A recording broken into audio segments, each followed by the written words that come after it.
What's going on, everyone? It's Andrew. Today, I'm here to teach you how to master manual mode so that way you can have better street photography, be able to navigate more complicated lighting situations, and better understand what each of the three pillars of the exposure triangle do in a photograph. So first thing we gotta do is we gotta understand what are we actually doing when we make a photograph. When you make a photograph, you're making an exposure. You're capturing a certain amount of light on your sensor, and that renders an image or on your film. We measure exposure in terms of stops. So a stop is one doubling of light. So for example, if I have, twice as much light, you're at one stop. If you have 4 times as much light, that's 2 doublings. So that would be 2 stops. Up next, let's learn about how to read our meter. So you have to learn how to read your meter. So when we're looking at our camera, you might have a variety of options, depending on what type of camera you have. If you have an old analog camera, a digital camera, or another fancy camera, whatever you got. I'll put up on screen a few common examples of what meters might look like. Realistically, all you need to know is that when you're on the plus side or on the right side of the meter, you're overexposed. If you're on the bottom side or the left side, you're underexposed. What that means when you're overexposed, it means you're getting too much light. When you're underexposed, that means you're getting not enough light. Pretty straightforward. You can see on some of these, like for example, on the digital meter that we use, that one actually has markings for 1 stop, 2 stop, overexposed, and subdivisions. So you know exactly how much light to dial in by adding or removing. So for now, we're gonna think about using the meter and just trying to hit dead center exposure. That's not always the case. You don't always wanna do that. You can get really creative with it. You can underexpose by a few stops. You can overexpose by a few stops. There's a ton of opportunities for you to use your meter in a creative way to make your street photography better. But first, we actually have to learn how to use it in the most basic sense. So the meter is based on the exposure triangle. That's the most commonly understood diagram. I will present you a different one by the end of this video, but basically your meter is taking into account what is your shutter speed.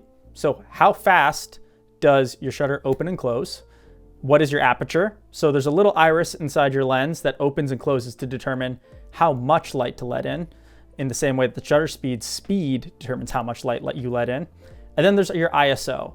That's either determined by the film you're using or the setting on your camera. Realistically, it just means how sensitive is the sensor or film to light. A low ISO, not that sensitive. A high ISO means it's very sensitive to light. So let's start with shutter speed. That's probably the most simple to understand, most interesting. So every camera has a shutter speed dial if it's a film camera, or you might have a knob on your camera, or you might have some kind of wheel you turn on the back. Whatever you got, there's a thing for shutter speed. There are common shutter speeds that are listed on the top of the camera. I don't know if it's going to show this, but you can see this dial here has numbers at 1/60th, 1/25th, 1/250th. Those are all fractions of a second. It's not whole seconds. That'd be crazy. So the shutter opens and closes very quickly. And with that comes some really interesting effects on your image. For example, if I have a shutter speed of 1/60th and someone's running through my frame, that might appear a little blurry, which can make a really interesting street photograph. You're adding motion, you're adding dynamics. If I have a shutter speed of 1/1000th and somebody's getting hit in the face with a water balloon, you might actually capture the bursting of the balloon with some water and you'll see individual droplets frozen in time. So shutter speed's pretty cool. You can do a lot with it. It doesn't just control how much light gets in. All of these settings control how much light gets in. But this one has the unique ability to control how much motion and blur you capture, which I think can make really interesting photographs. So what are my personal settings for shutter speed? I go back and forth. For a long time, I used to have my camera set at 1/1000th of a second and pretty much it was glued there. In more recent months, I've been keeping my shutter speed closer to 1/60th, 1/25th for a little bit of motion blur because I kind of want people to feel the motion if something is truly moving. I've also spent some time doing photos at 1/4 of a second, 1/15th of a second, just playing around with that kind of blur, especially with flash, which we can cover later. I guess my advice to you is kind of play with it because I use a mixture of both. I will either freeze subjects or let things kind of be a little blurry. If you're just getting started and just need to make a photograph, you can safely set it at 1/250th And around there, you're gonna get a little bit of blur if something's like really moving like a train. But by and large, you're gonna be able to handhold it. Most things are gonna be pretty stable and still. So now we're gonna talk about aperture. This one I think is a lot more interesting than shutter speed.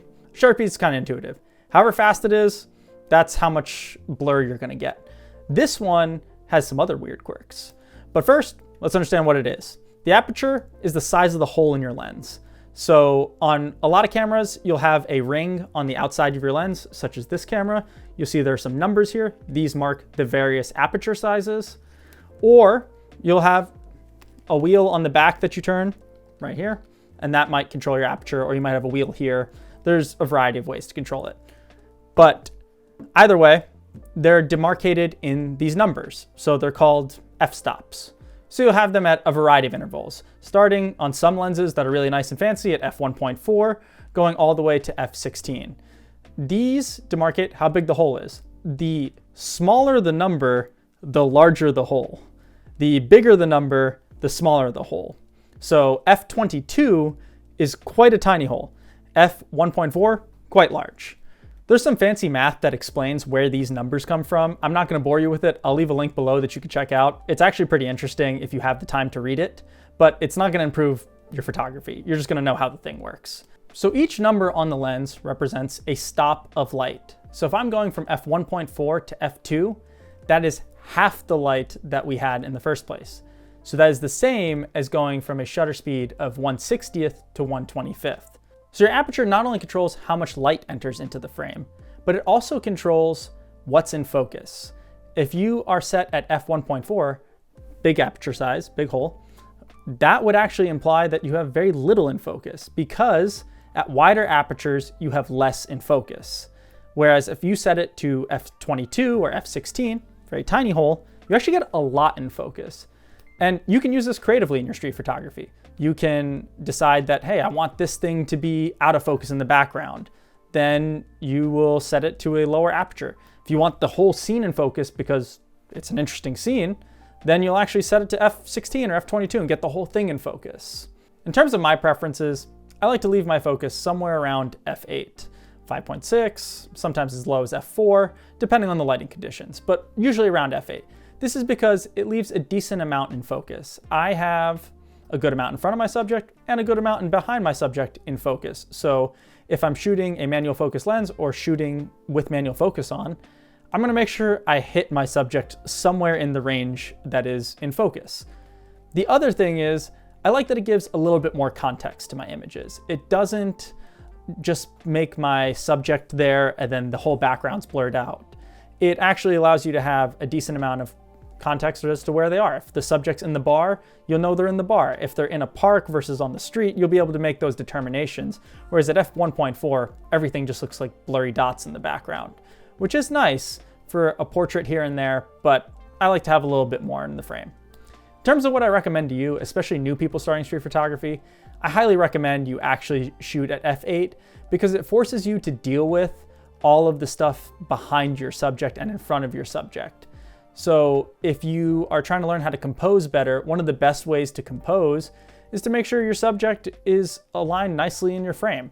So if you have a person standing there, you want to make sure that another person isn't directly behind their head, making it look like they have something sticking out or an arm sticking out or something weird like that. So at f8, they're going to be sharp and in focus, and that picture is going to be ruined, and you'll learn from that. So that would be my recommendation.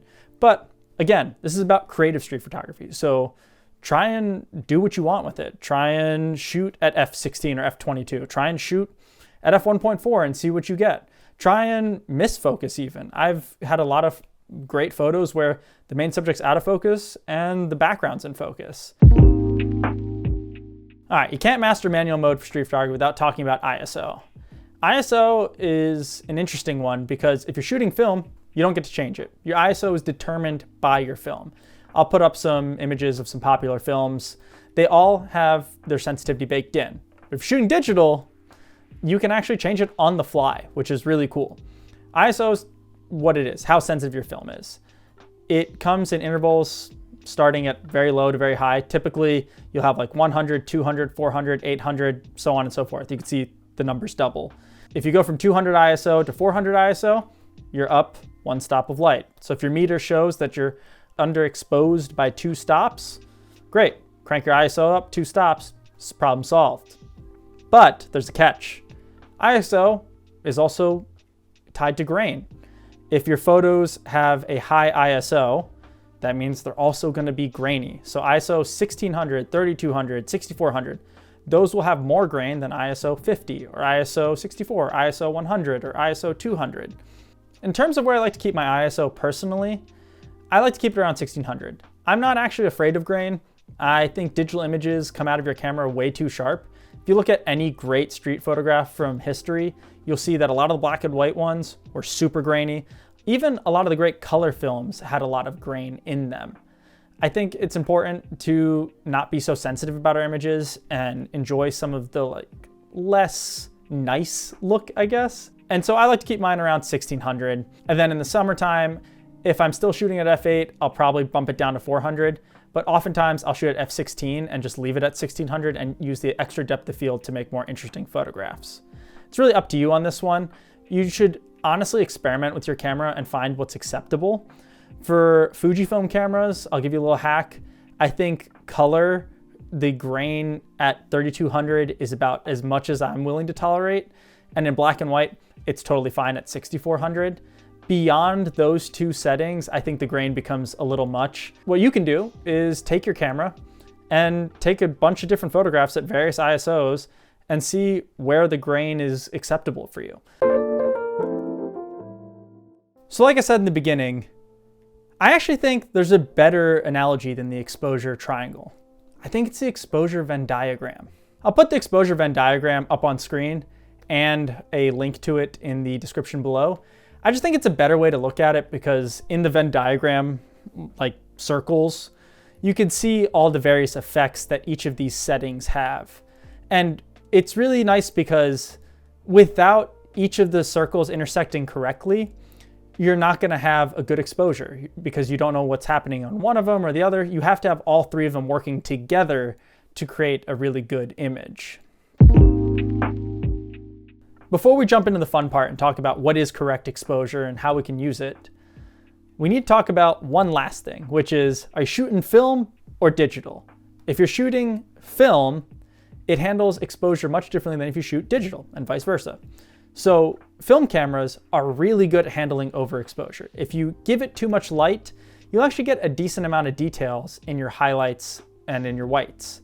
However, if you're shooting film and you underexpose it, you don't get a lot of details in the shadows, so you might not be able to pull those out as much in post. If you're shooting digital, it's the inverse. So you get a lot of details in your shadows and you can always pull those out in post, and you get clipping in your highlights. So things will go to pure white and there'll be no information. So no matter how much you bring the highlight slider down or the white point slider down, it will have no information. So now that we've covered how your aperture, ISO, and shutter speed affect your exposure and whether you're shooting film or digital, the last thing is, what is correct exposure? The funny thing is, there isn't correct exposure. A lot of people on YouTube will lead you to believe that once you get the dial in the middle or your little meter in the middle, you're at correct exposure. That's technically correct, but not artistically correct. Your camera is measuring for an 18% gray with a certain amount of light, and that's what it's calling correct exposure.